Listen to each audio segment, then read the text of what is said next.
Good morning, CIS scholars. How are you all? Hope you all are fine at your home.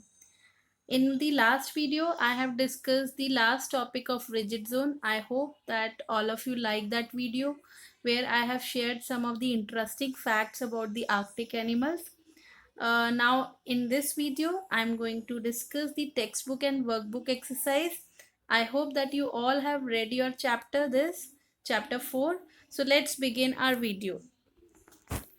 Now in this, I'm going to discuss the textbook and workbook exercises. So we are going to share fill in the blanks, answer in one words, short answer questions and long answer questions. So first of all, part A, that is fill in the blank. So there are four fill in the blanks. First is the grasslands of North America are also known as. Well, children, I hope that all of you know this answer, that in different continents and in different countries we call, what is the other name of these grassland? So in North America we call them prairies. Then second is there are almost no dash in the temperate zone.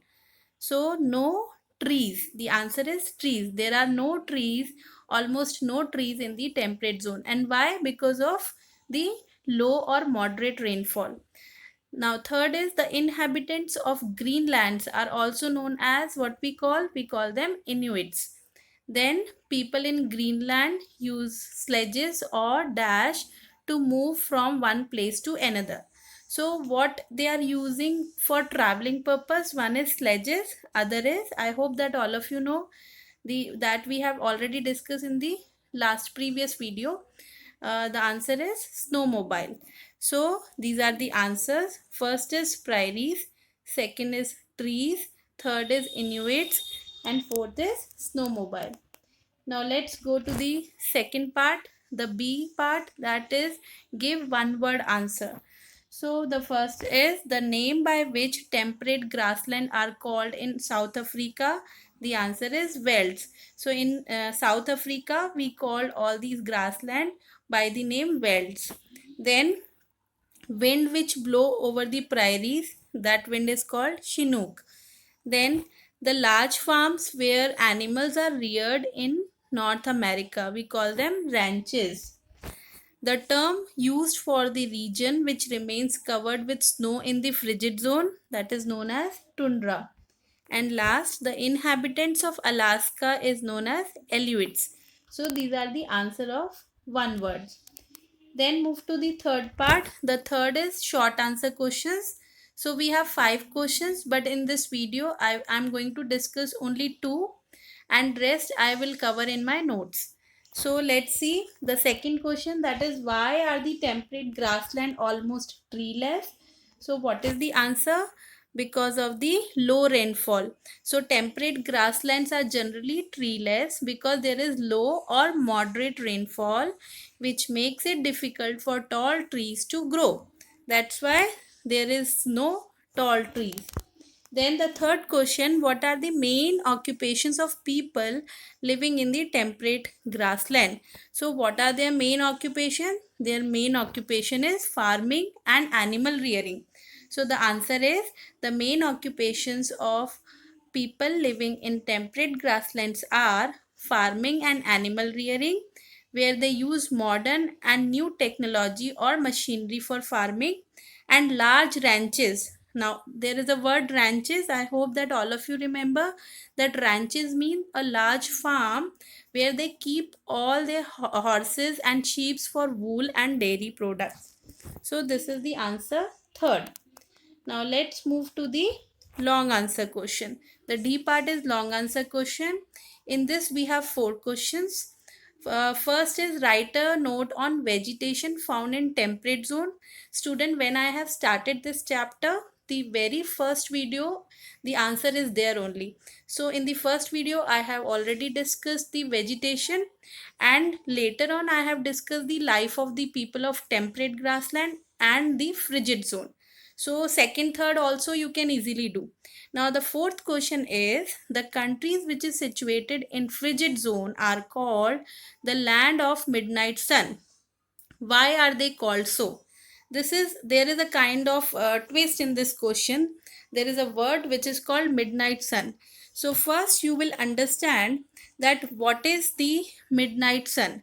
So midnight sun is also known as black sun. It is a natural phenomena which is occurring in summer months at frigid zone. And what happened in this? The sun remain visible in the 24 hours.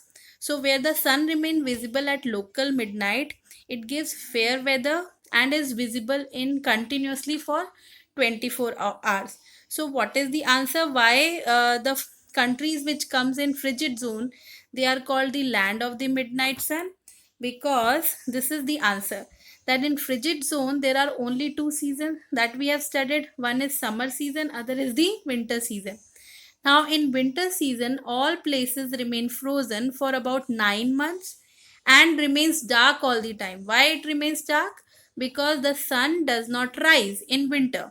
Whereas what happen in summer season? Summer season is short, cold, and it lasts for only 2 or 3 months.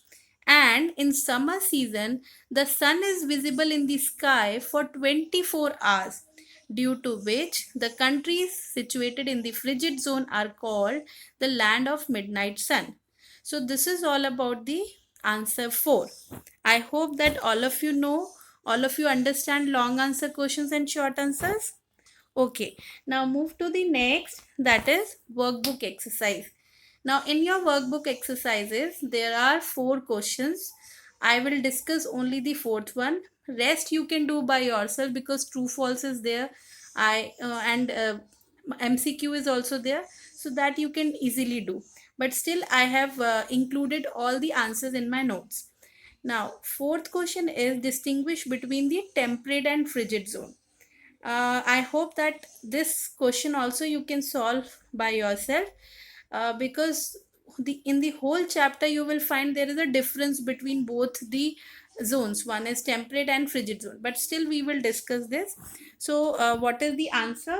Now, as I told you that whenever you will write the answer, you will first give the basis, but this basis is already given in your workbook. But if the question comes in your exam, where so you have to write first basis, one column is for basis, then you will write temperate zone, and then you will write the frigid zone. So first is on the basis of climate, summers are very hot and winters are quite cold in temperate zone, whereas in frigid zone the climate is extremely cold.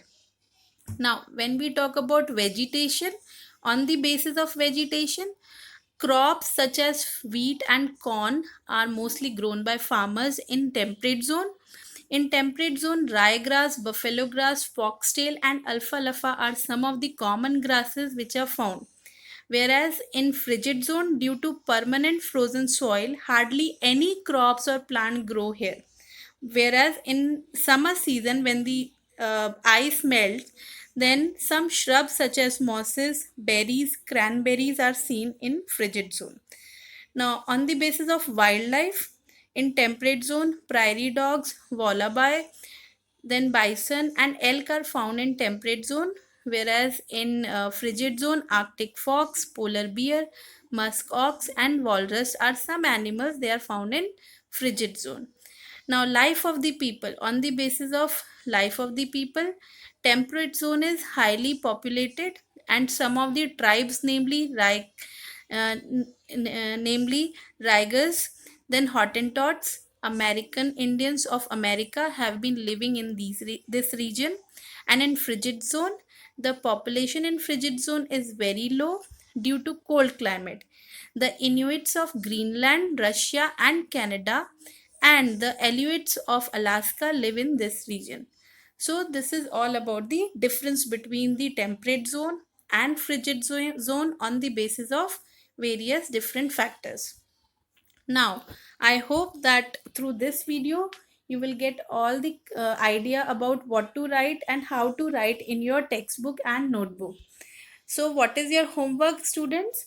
What you have to do? You have to complete your workbook exercise, all 4 questions, and you have to complete part A, part B, and let's observe 3 things in your textbook only. Whereas in my notes, I have given some hard words, part C, part D, and the map work. There is one map also where you have to uh, find it out the various grasslands. So that is also given in your textbook and in notes also. So what you have to do, you have to complete all these things in your notebook only. By the time you complete this work, stay at home, stay healthy, and enjoy the learning. Thank you.